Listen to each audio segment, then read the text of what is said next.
Shalom pemirsa yang diberkati Tuhan. Bertemu kembali dalam seri pelajaran Sekolah Sabat.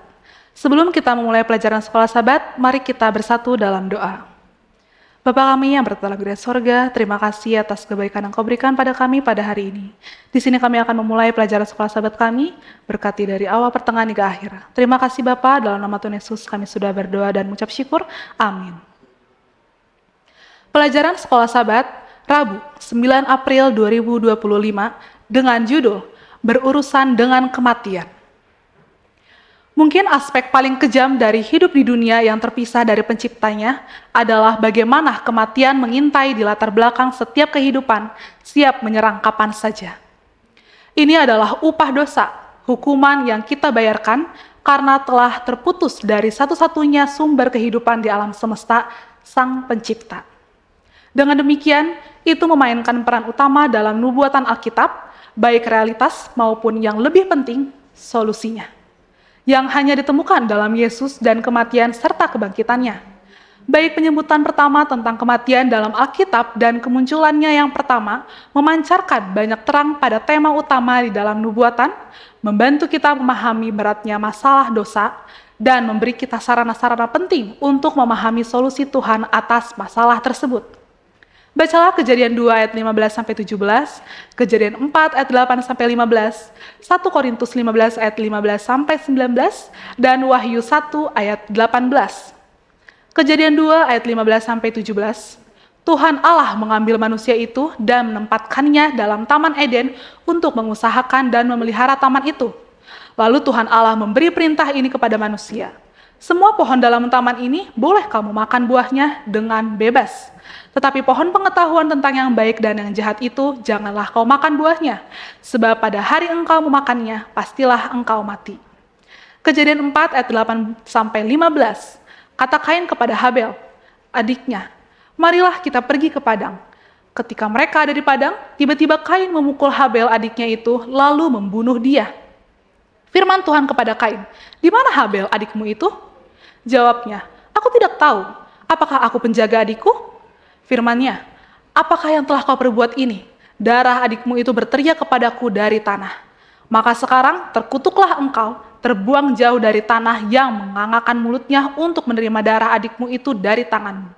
Apabila engkau mengusahakan tanah itu, maka tanah itu tidak akan memberikan hasil sepenuhnya lagi kepadamu. Engkau menjadi seorang pelarian dan pengembara di bumi. Katakan kepada Tuhan, hukumanku itu lebih besar daripada yang dapat kutanggung. Engkau menghalau aku sekarang dari tanah ini dan aku akan tersembunyi dari hadapanmu. Seorang pelarian dan pengembara di bumi. Maka barang siapa yang akan bertemu dengan aku, tentulah akan membunuh aku. Firman Tuhan kepadanya, sekali-kali tidak. Barang siapa yang membunuh Kain akan dibalaskan kepadanya 7 kali lipat.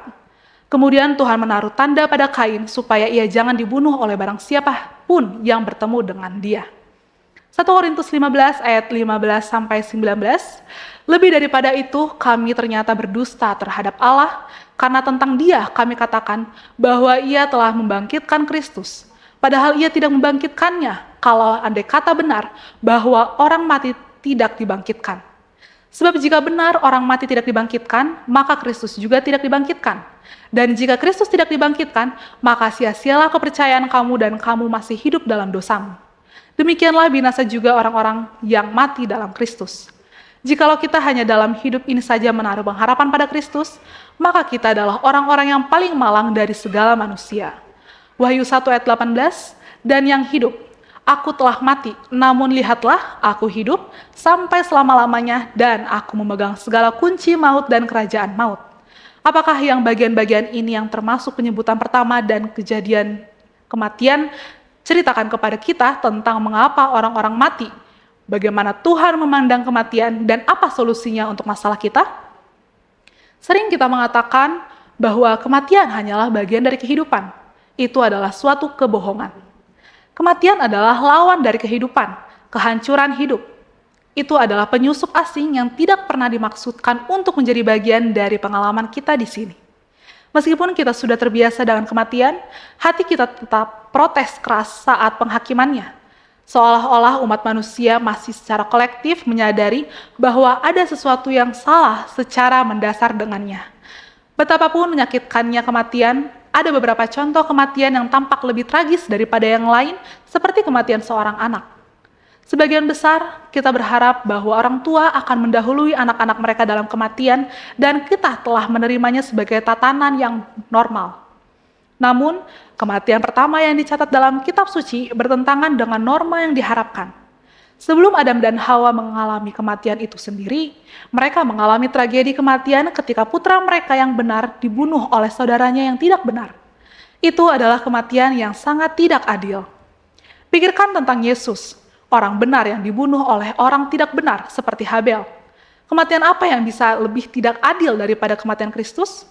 Persamaan lain apa yang mungkin ditemukan antara kematian Habel dan Kristus di kayu salib?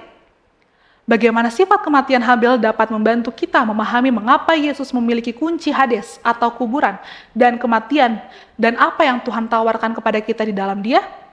Tanpa pemecahan masalah kematian, mengapa hidup kita pada akhirnya tidak berguna, tidak berarti, dan sia-sia?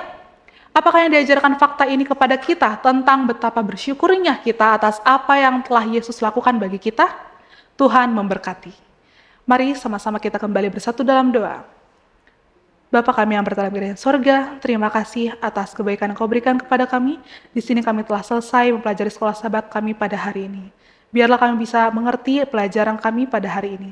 Terima kasih Bapa, dalam nama Tuhan Yesus kami sudah berdoa dan mengucap syukur. Amin.